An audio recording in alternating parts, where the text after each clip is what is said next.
Dylan. I don't know if it was somebody who wrote a biography of Bob Dylan or if it was his autobiography. Yeah. But he used to talk about like people literally like it would get creepy. Like people would come to his house and like camp out in the lawn or like peek in the windows and just all kinds of bizarre stuff. Like it goes beyond not having privacy at the grocery store, or being like people pointing and going, hey, that's Bob Dylan. But like you're just like trying to sit in your porch and there's some guy sitting on your lawn going, hey. Well, you're certainly not equating. Are you gonna sing a song? You're certainly not equating our fans to those fans or us to Bob Dylan in any way, are you? No. You were just talking about the fan that would actually notice that my glasses are different. Yeah. Well, I know that you have sick stalker fans. I don't have those kind of people following me around. That's because you don't pay them. All of your friends that see you, they wave at you wearing wizard glasses and asking about the Hufflepuff hat that you have at your house.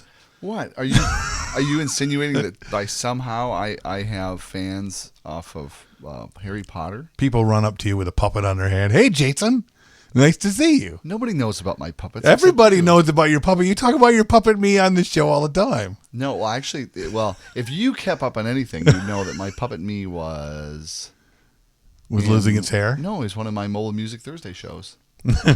See, I was sick, and so puppet me filled in. He did not. He did. Who did he interview? He didn't interview anybody. It was an interview that I had pre-recorded, but he did the opening because I was ill.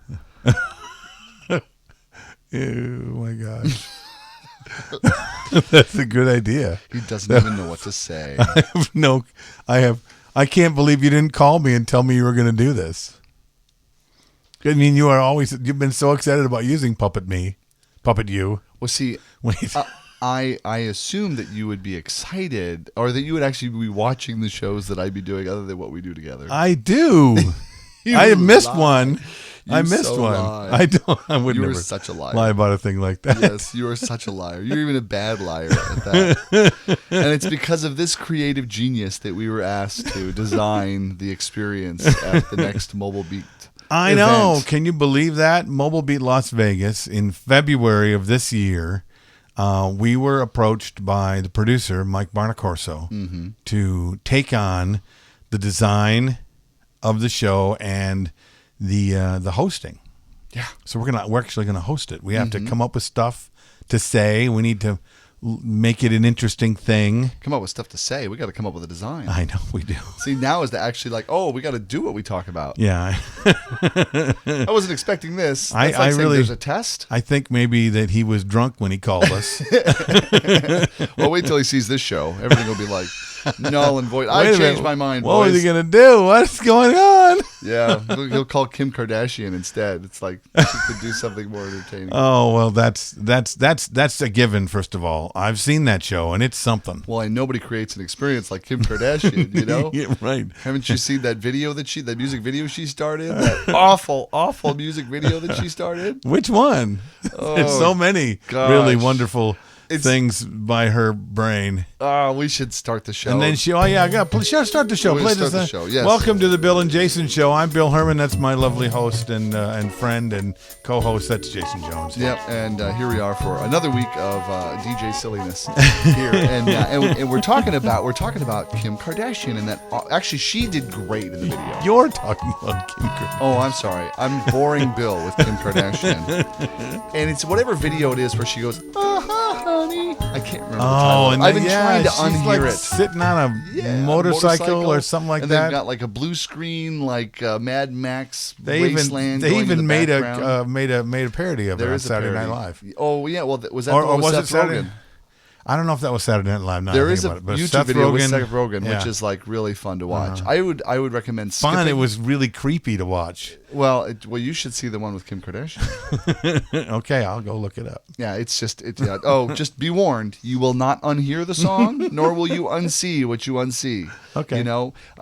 Kelly, my wife, and I were driving down the road, and I don't know, one of us, I think she said, honey. And I'm like, no, I had just forgotten that. No. People they forget that when you see something atrocious, you cannot unsee it very easily. Well, no, I'm going to make a note here for the Mobile Beat Show. Somewhere in there we have to say, now, here's something you'll never unsee. Honey. Oh, yeah, just for me. Just so you can see me flip out on stage. No! Con! Yeah, it's going to be pretty cool.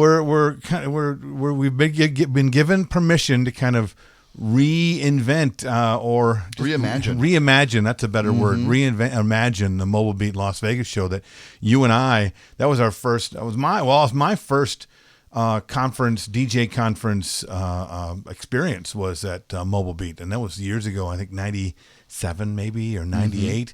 And I met Mike Marnacorso at that show.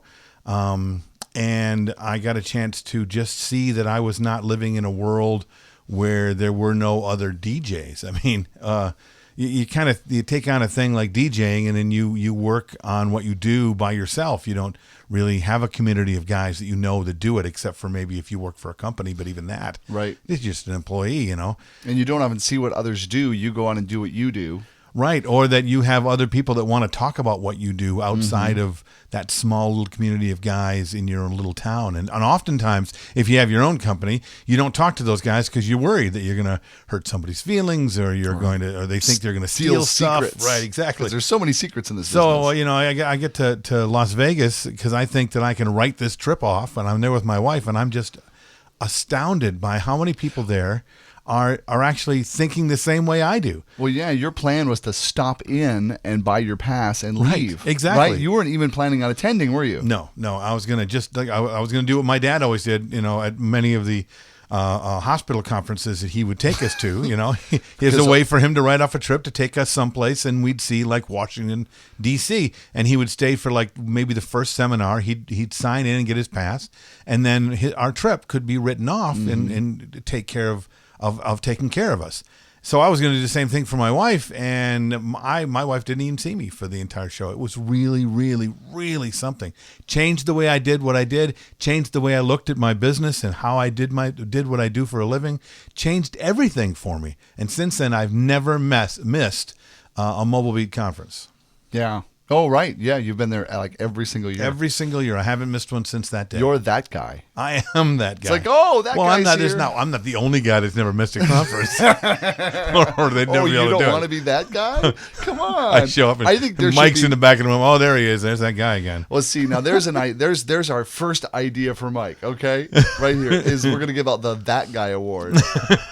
And today, this year's That Guy Award, that guy, the guy that's always here. It's going to be giving it away by the other guy. You know the guy. That's Bill over there. That's right. The guy that's always enthusiastic about everything, even if he doesn't know about it. That guy. Right. We're giving That Guy Award, the That Guy Award to that guy. So here he is, everybody. It's going to be really, really cool. It'll be awesome. And the fact that I experienced it for the first time. I've never seen anything like it. It changed everything that I did. And then to, this many years later, to have the producer of that show, this guy who thought so much of who I was and what I did. Are you okay? Are you falling down?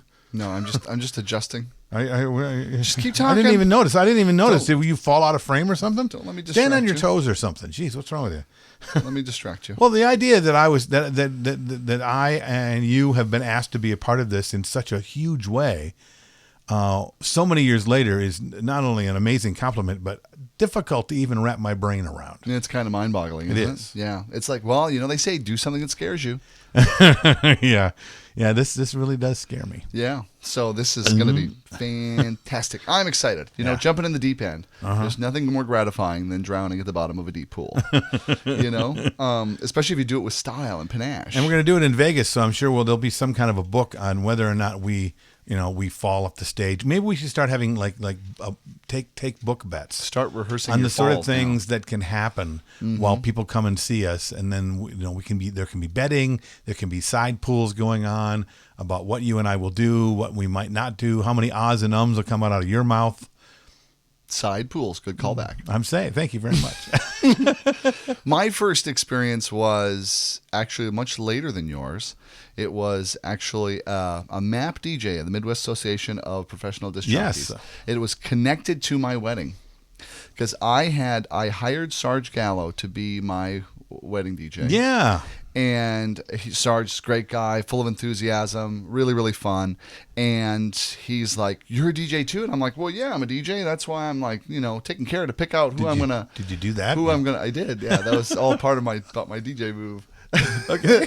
That's how people knew I was a DJ. That and I wore headphones around my neck. Right, exactly. That's how they know you're working. And anyway, he's like, well, hey, I happen to be the membership secretary. You should come check out not only our conference, but our association. I'm like, what? There's an association? There's a conference?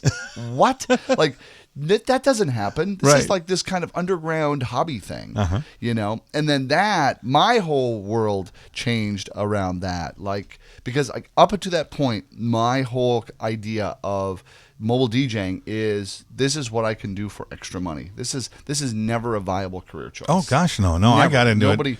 Nobody does this as a career. Nobody does this as a full-time occupation. No, you do it for beer and girls. That's why I did it. Or extra money. Oh no, beer and girls. Or rent money. Beer and girls. I gave up on beer and girls. Well, beer, that's easier to come by. Girls, I gave up on a long time ago. It's just not going to happen. You know what I mean? I'm it's so like, sorry. Well, I'm all packed up. Who's here? Who's here? You know, there's somebody by the bar. We're locking up. Ain't done yet. You know, it's like, I just got 42 light cans to haul out the back. Yes, ma'am, I'll leave right away. Right. And I hastened my step.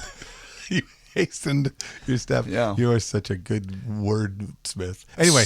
So I go in there, and the first thing that I realize is like, I'm not that good a DJ. What? Like suddenly I realize I'm not as good as I think I am, which is like the best thing that ever could have happened to me. I mean, you know, just on its surface, it sounds like that would be crushing. But what that does then is that once you realize you're not as good as you think you are, then that you suddenly have a gap. Right. And you have a gap to grow into. You have the possibility to grow. And then out of that actually is how our friendship started, because then I'm like, well, I got to go check out this association after the conference. Actually, no, back up. So I saw you MC at that event. Okay. And I was like, oh, this guy's pretty impressive. You know, it's like, wow. Okay. Yeah, it's like, this is pretty cool. And I saw Mark Farrell for the first time, Getting What You're Worth. And I went home and I told my wife, I'm raising my prices. This is ridiculous. Let me tell you about broccoli.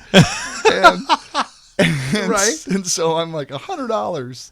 So I had my next sales meeting and I raised it by $100 from $650 to $750. That's it? That's all you did? Oh yeah, I went big, baby. What a big girl. And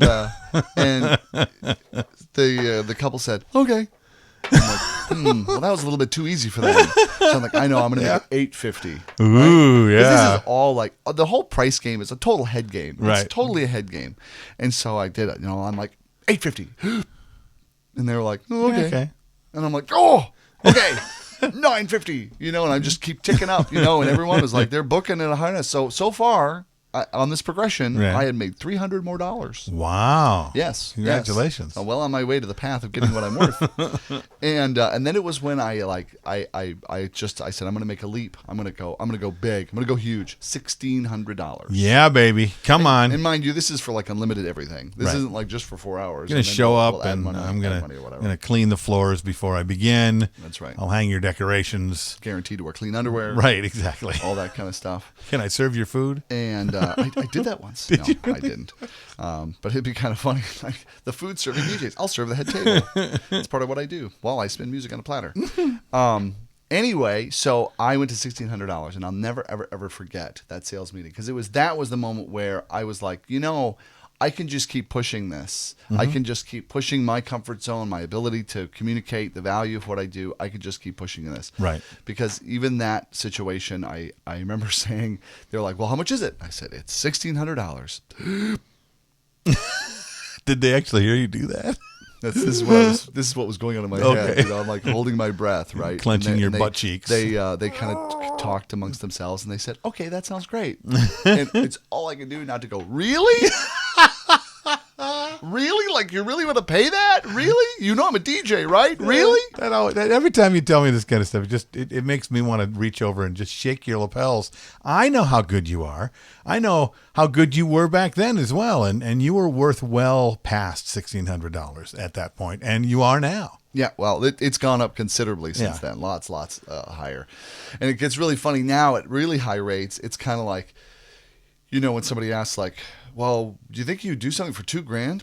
$2,000? You know, it's like, and like I said, it's a head game, right? And so it's just like your attitude about like, oh, that's a lot of work for $2,000. Thinking I used to bust my butt, like what, 10, 15 years ago? 15 years ago, I would bust my butt for somebody for $300. Right. That's know. including mileage to go 90 miles and back. Right. And no hotel accommodation. Part of it, I think, comes with maturity. The maturity of knowing, what your time is worth, what your free time is worth. As you get older, and your free time becomes more valuable, and your free time isn't always involved.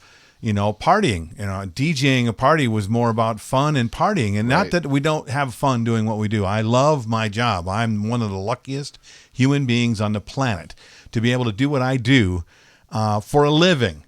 But now, when I want to relax, it's not necessarily that into the lottery. No kidding.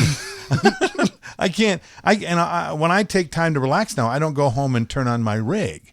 Where I used to think that was where all my fun was. So now I turn on, I turn on for fun. I take my kids. My kids could care less about DJing. My wife could care less about DJing. I want to spend time with them. I want to spend time just vegging out and doing nothing or mowing my lawn. Of all the mundane, horrible things, to be able to make the time to be able to do those things that really relax me now. I want to be paid for the time that I do. So I have. Are you just time. saying all these things to cover up that you took up drinking? Is that really what this is about? Took up drinking? I've been drinking much longer than that, mister. What? Nothing. Okay. Sorry. I'll get my medallion someday. Leave me alone. Sorry. I totally did not mean to train wreck your whole thought. I really, really did. That's okay. It's gone now, so thanks very much. So anyway, it's going to be really exciting to design, and it's going to be exciting. Well, we're going to be talking about more stuff specifically related to what we're going to be doing specifically at the Mobile Beat Show. We're putting our money where our mouth is. Really, we're taking what we teach in the entertainment experience, and we're using those tenements, all those things that create amazing events for people, and we're going to turn those things over to the Mobile Beat Las Vegas experience, and we are going to reimagine it that way. That's exactly what we're doing. It totally is, and I'm excited. It's gonna be a blast. It's gonna be a blast. So, in preparation, I've got a fun. I don't know if I would even call this a story. I found this online at the Mashable.com, and the link is down aren't below. Really stories. They make lists of weird crap. Is what they do. And pictures or memes. Don't get me wrong. I've probably read more Mashable things than I have the actual newspaper now. So but I get it. Here's a great list of weird crap that's related to planning our trip to Las Vegas. Really? Yes. They heard we're going to Las Vegas, so things that Jason and Bill need to know before they go to Las Vegas. That's exactly what the headline was. Awesome. I'm gonna search that right now in Google. Please don't. Okay. So the story was, or whatever you want to call it, lists of crap. 13 travel accessories that you will never need. Okay. You'll never need. These are things you don't need to be able to travel. Well, right. These are travel accessories that you don't need. Probably things. Well, wouldn't it be more helpful if we had things that we do need when we travel than to tell us what we don't need? I could come up with a list of things you don't need. Since when is this show ever going to be helpful? Yeah. I thought we started that when we began. We're like, there's going to be nothing helpful about this show. I'm sorry. Let me just apologize to all of our listeners and now watchers. Because when people say, I'm sorry. When you're doing a show, you say, what do you want people to say about your show? I'm so sorry. And remember what we agreed on that we wanted people to say? Well, I had nothing else better to do. So I figured I'd watch the Bill and Jason show. Bill and Jason show, when you have nothing better to do. Exactly. What a beautiful tagline. We're just going to make the show about. We're gonna give Mike pangs of regret throughout the entire show. He doesn't listen to this show. No one listens to this show. Come on. All right. So I picked some of my favorites. Okay. So I think that this. Well, I don't know. I didn't put them in order, but the B tourist strap. What? Now we're gonna show this. We're gonna show this. You're gonna have to. So it's a tourist strap that looks like a bee. Okay. So take a look. Okay. What? What is that? And it's a privacy screen. Oh, no. I guess either that or a way to slingshot your head into the person in front of you. I don't know. And you can buy this. Oh yeah, all of this is for sale. Okay. Yeah, and then the next one that I liked. Yeah. I'm putting this in order here of a list from least weirdest to weirdest. Okay, well that's okay. I don't think you're not doing too bad. Trust me. The portable bidet in a bottle.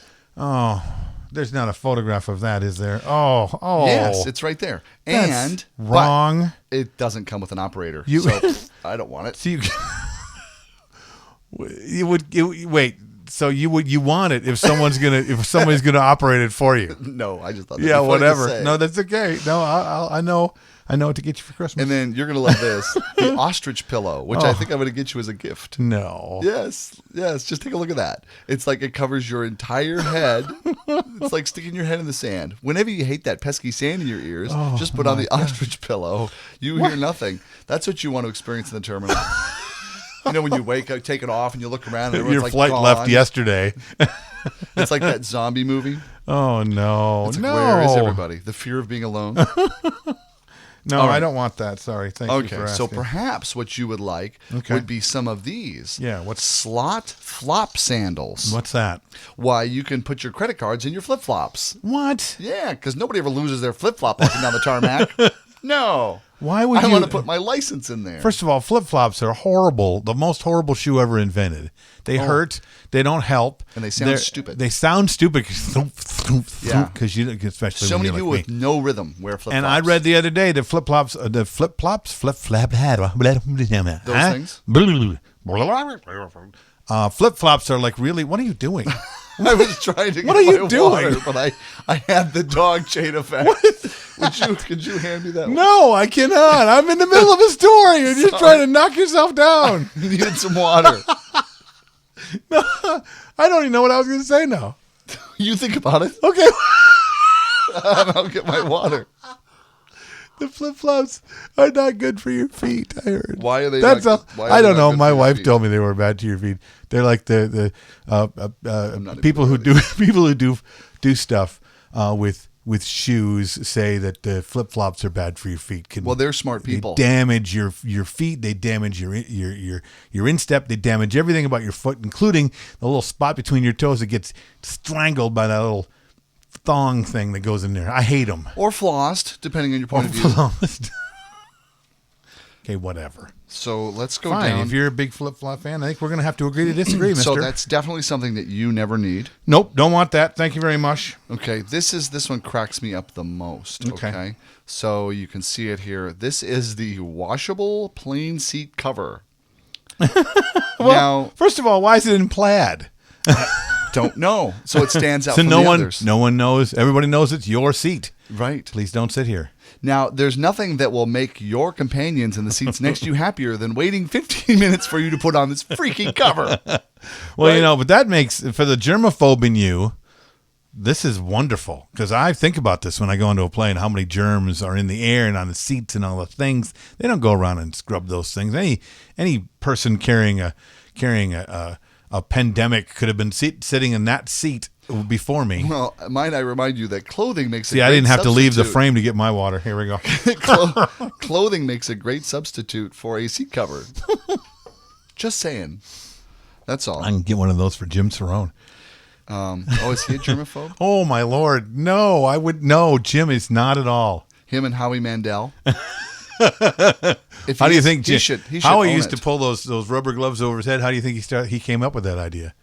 Trying to figure out if he could cover his entire damn body with one of them rubber gloves. And he's the worst germaphobe ever. Yeah, don't touch me. He's turned it into a joke though. He's turned it into a way to be even more famous. You would have to, or you'd implode. Yeah. You're like, especially if you're like famous. Oh, I want to touch you. Nah! Well, it was either that or go the way of Howard Hughes, end up being locked in a room somewhere, peeing into bottles and repeating phrases over and over and over until they drag him out to. You never saw you don't know anything about Howard Hughes, do you? I do know that that somebody took one of his planes, fancy airplanes, and turned it into a houseboat.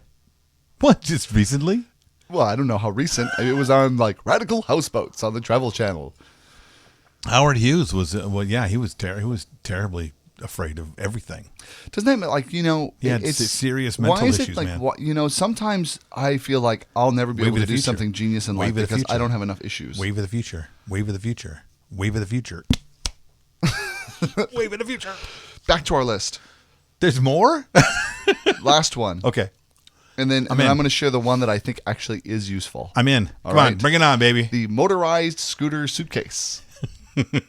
So you can chase your own suitcase Yes. across. So one tarmac? of your suitcases is a motorized scooter, like tuk, tuk, tuk, Oh, you like can a sit on it? transformer. Yeah, you sit on it. Look at the guy. You can. He's just Oh, cruising no. right along. Whee. Okay, if I saw somebody like that on their suitcase drive past me on the way to their gate, I might want to kick them over.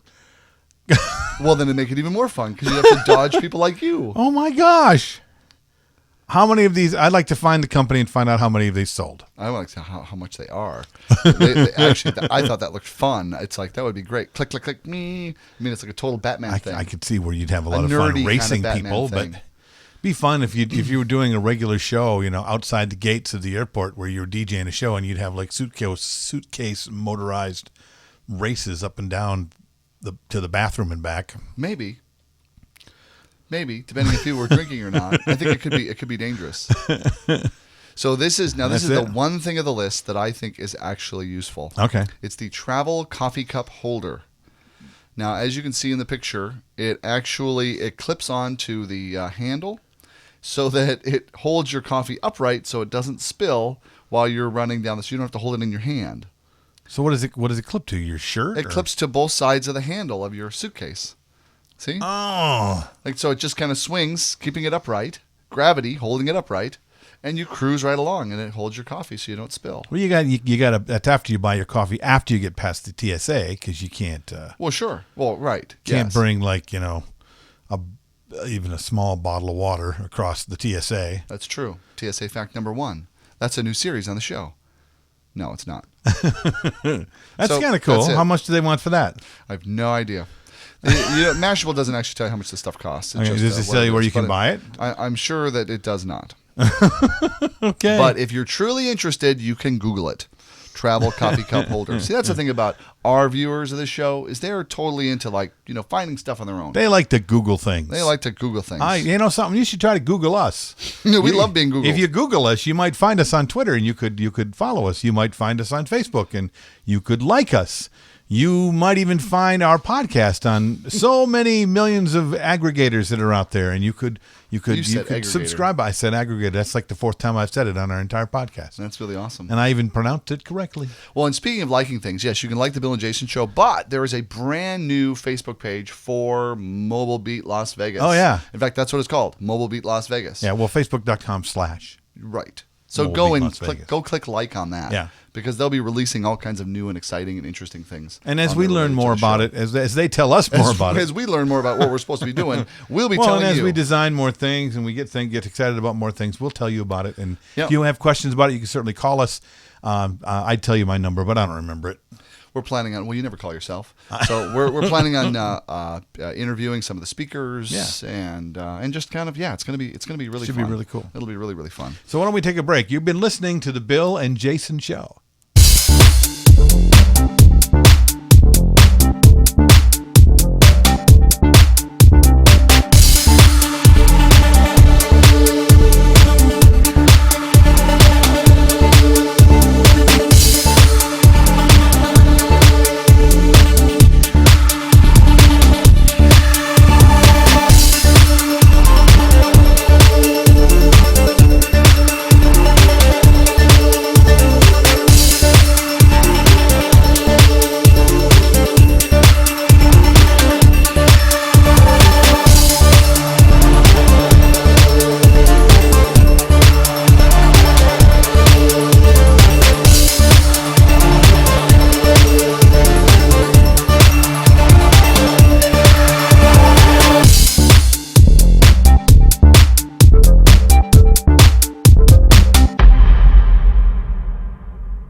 All right. That was awesome. That was a great break. I'm saying that's the coolest thing. Did you see that video? Man, oh man, it made us look like rock stars. Like we really have to step up now. Yeah, that video of us made us look like rock stars. You haven't seen the video, have you? Yeah, I have. Oh. Yeah, the video, the commercial we just played. Right. Where were you? Did you leave the room during the commercial? I saw it. I just don't think we're seeing the same video. You don't think it makes it look like rock stars? Us? That goofy video of me jumping around like training you for that was you know where that video's from? Yeah, I do. Okay, you do? Yeah, I do. Do you want to give the inside story? I was there. You were there. I was there. That I was was so weird. I was It wasn't part a of it. cardboard cutout of Bill. I thought it was pretty cool. I was rehearsing. It makes me want to go to the show now. I think I might actually buy a ticket to it. It was from the Cheesapalooza. Yeah. It was one of our Cheesapalooza ads. I know. Did you send him the previous ones that we did from the playground? Okay, I don't know. I sold him I sent a bunch of stuff to him. I don't know he used what he used. Okay. All That right. was That's our right. We friend have no Josh. editorial control. Yeah. That was a Josh call. So maybe he's saving Thanks, the Josh. best for last. We should have Josh on the show. He can tell us why he chose that stupid That's video. a great idea. Thanks for nothing. I know. I hate it. I can't wait to have Josh on the show. Josh is going to be terrific. So I can't wait to talk to Josh. Did you see? They're doing do you know they're doing a DJ reality show, right? You want to be on it? Yeah, I do. It's called Superstar DJ. I got to find the story. I've always wanted to be made to look bad on national television. It's pretty much what they do on these shows. It is. That's what they call drama. Excuse me. Does that bug you at all? I edit. Is that okay? Is that a problem? Are you Should I not replacing do that? scratching and popping with that? Okay, here's the deal. How to Become a Superstar DJ is the name of the show. It's a reality TV show. Looks like it's going to be done in Europe, maybe. But, Maybe? well, the guy You know how these casting things it go. is I think his name is Doran Ofer. And I'm probably pronouncing his name wrong, but he did casting on shows like Jersey Shore, the Tila Tequila Show, the Paris Hilton's My New BFF. He did casting on RuPaul's Drag Race. Ooh. A Millionaire Matchmaker, things like that. Anyway, he's taken this on, and the show and the details are under wraps until the end of January, when we're going to find out more. But it looks like he's looking at EDM DJs, electronic dance music stuff, and he says that it's because it's a worldwide phenomenon, has been sorely under-recognized in the United States. He wants to be sure he takes care of that, and he's like taking that on. He wants to be sure to recognize the United States. So that's number one. Number two, he says, my background is from nightclubs, because he used to be a club kid, and he was even a former doorman and things like that. When he got into this, he was breaking artists long before there were agency systems to help them. People like Jellybean Benitez, which I believe he's from Minneapolis. Skrillex he's worked with let's see here, Louis Vega, David Morales, Frankie Knuckles. Does he mean like fist pumping near the booth? Well, he doesn't get specific about that, but now that he's actually working on a show, I'm assuming he helped to help break these people into show business. That's what they want you to assume, perhaps. And in one of the interviews, they asked him, and they said, well, you're looking for talent as well as strong personalities as well? He goes, well, of course. This is what he said. Ultimately, they have to have talent in order to be able to succeed. You have to understand that the mathematical and engineering prowess that it takes to be a DJ now. This is not about creating the perfect song list on your iPad. Mm-hmm. It's about understanding the dynamics of the room in its ultimate foundation and building from there and letting others know how it's done. So he's going to be... Wow, that's cool. If like the art and science of it all will actually go into it to show, I think that would be really great to demonstrate. So to get past the anybody can do that. One of the more interesting things I thought too was about he wanted how you're going to translate it to television, and he said this is just as visual as anything else, and this is what piqued my interest because he speaks to a lot of what you and I talk about with the entertainment experience. For a real DJ to start out there and to be able to show their vision, it's not just about the music. They have to understand the room. They have to understand the design elements of a room, how the room and the music saturates the floor, what kind of emphasis and color and light spectrums, that everything creating the actual experience that you're about to partake in. If you're the Swedish House Mafia, you don't just sit up there and play. You control everything from its concert direction. So it's much more than just what people consider to be a DJ, and we're not really looking for the bar or the bar or bat mitzvah DJ, which, by the way, if there's a brilliant one out there, he's totally willing to hear them.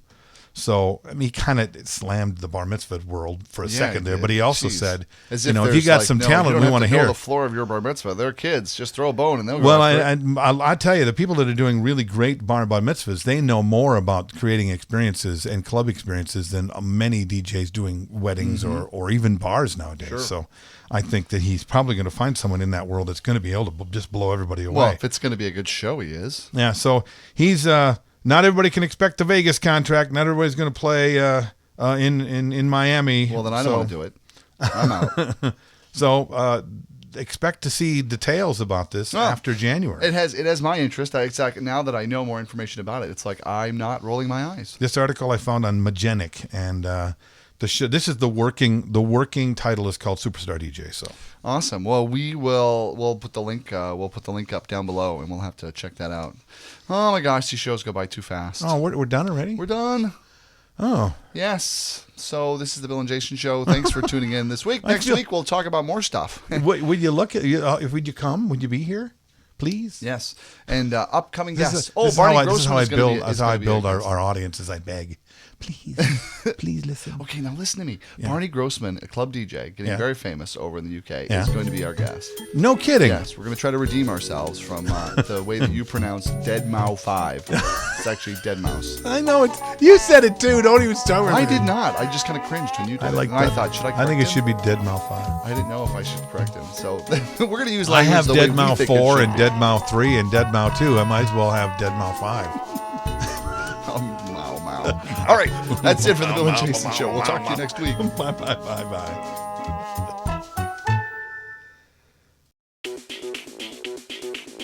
Broadcasting from high atop planet Earth at a rate of 96 kilobytes sampled per second over the interweb in an effort to stop glorifying being busy. This has been an entertainment experience production.